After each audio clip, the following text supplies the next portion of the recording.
Hey guys, this is Katie, and I decided to do my Activity 1 submission on teaching with flow in ESL, English as a Second Language, since this is what I'm primarily focused on in Spain.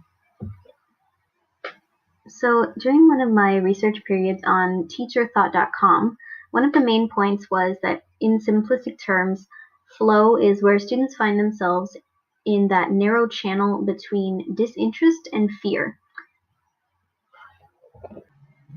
In summary of both of the studies that I looked at, the experts agreed that content or tasks that students are put to should be interesting, enjoyable, meaningful, and engaging in order to assure that students are able to create and maintain flow. So for me as an ESL speaking teacher, that is really good in theory. But to find a subject that's enjoyable, interesting, meaningful, and engaging to secondary students who are either disinterested or fearful of speaking English is very difficult. So I came up with the idea of building up to different questions with my class. So Dr. Guan says that students should always be aware of their progress. So to do this, I used to ask my students the same question every week at the start of class. What did you do on the weekend?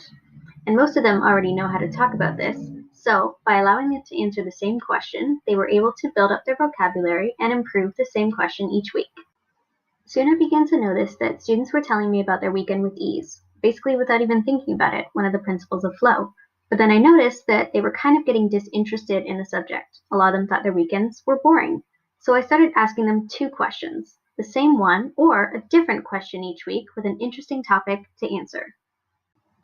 So basically, after trying out the experiment of the question of the week, the students were more engaged in different topics, and even though I had some of the same ones always answering questions, I definitely saw new ones coming out of the woodwork.